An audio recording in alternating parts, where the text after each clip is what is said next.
Question for Simone. I was wondering, with your results on, in terms of kin derogation, a couple of different things. On one hand, there's a acknowledgement that you're taking a risk by being in the public eye, whether that's going on a dating show or running for public office, that you know people will come after you.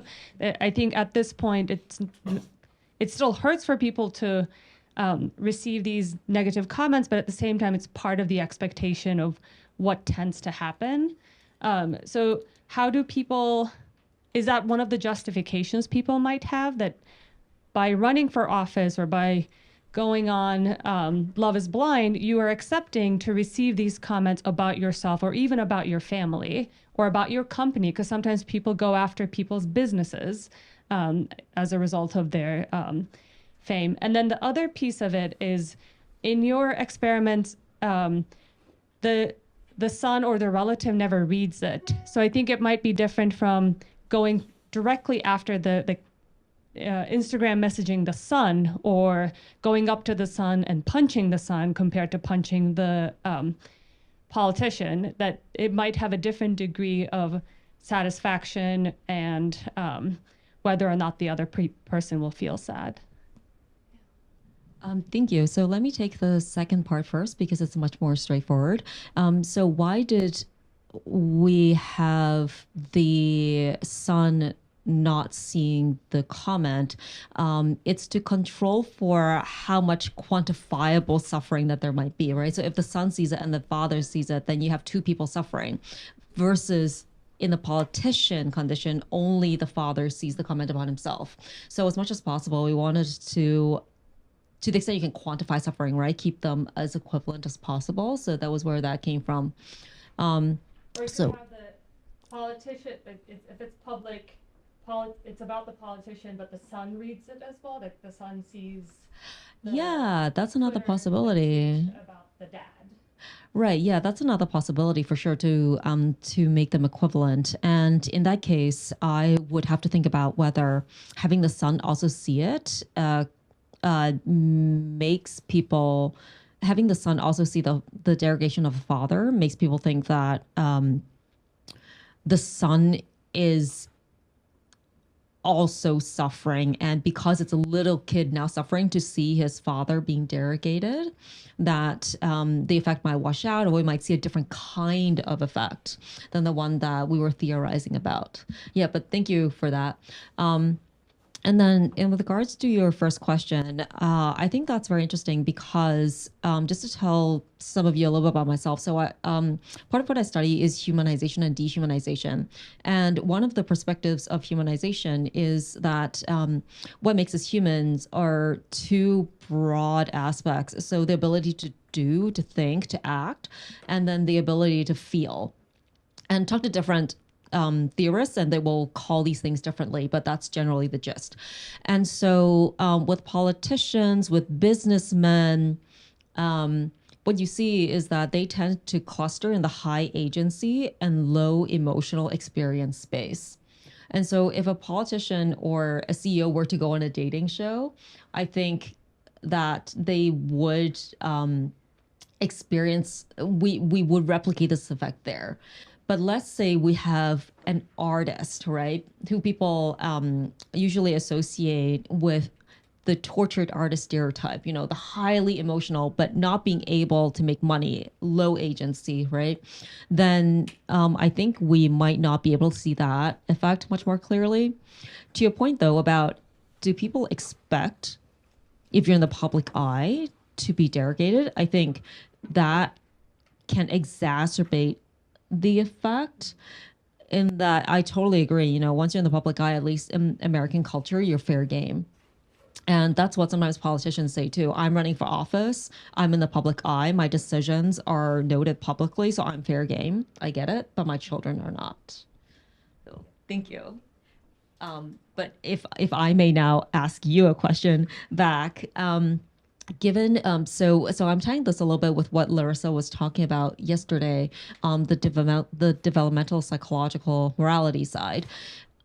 One thought that came to mind was, maybe kids when they first start off, they're moral relativists, and it's only when they grow up that they might become moral absolutists, given what I saw in your research. But I'd love to hear your thoughts. Yeah, I don't think we have proper longitudinal data to test that. There's cross-sectional data, but even with adults, there are a lot more things that you can shift with adult morality in terms of what they expect. So for instance, one of the most basic moral violations that we present to kids is hitting people, but there are so many, and we don't present this to children, but another basic moral violation is don't kill people. But there are so many circumstances where as adults, we might be more accepting of that. In the case of war, it might be okay to kill people. Or if you're a boxer, part of your job is to go and hit people. So I think there's still that piece of like flexibility, but you also, as adults, have many more years of these, as Jesse was presenting, like many more years of these experiences, moral instances of seeing different people's different moral or conventional violations, the reactions or pushback they get towards those, and almost like a heuristic that you go for a certain type of response. But I don't know if I yet have a stance on whether adults are moral absolutist or not. But okay, so if we had an adult population in your study, we would have seen a difference then, because yours was just with children, right? Yes, it's just with children. So adults may have had more conformity expectations than kids. So once you're in my land, which is what you also see in politics as well, once you immigrate here, you have to learn the language, you have to do these things and be like the people in this country. Like you don't just see it in the US, you see it in Germany, many other countries where if you're an immigrant in that country, you have to adapt or else you'll always be a foreigner within the same realm. Thanks, Larissa. I guess one last question, I guess, for Kyle, kind of complementing the other two talks. I mean, and then we'll shift gears. I mean, so thinking about your talk in light of the ones that preceded yours, like how do you think that your lessons about reasoning, guiding empathy towards something more impartially beneficent might speak to, how children learn to demarcate different group boundaries and how they learn to decide whether to engage in vicarious kin derogation. I'm just kind of curious about if there's anything we can learn from the talk on extraordinary altruism and effective altruism to help make sense of or provide interventions to or complements to some of the findings from the first two. So I know I don't want to speculate too much because I haven't mentioned any of these things in children. But I know like Fan Yang has some work out of U Chicago where she's looked at like preferences for prioritizing like intergroup pro-sociality in contexts where you could do more good by helping an outgroup. And if I recall, I believe what she finds is that like children learn, they start out kind of selfish, and then at some point during childhood, they start to show like more group transcendent fairness, and then sometimes later towards like later childhood, they start to become more selfish again and favor in-group members. I'm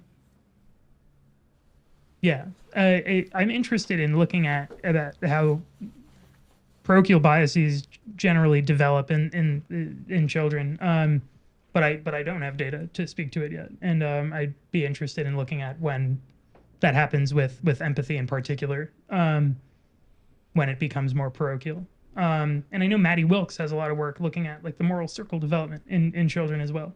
That can probably speak to it more than I can. But yeah. Well, thank you all very much.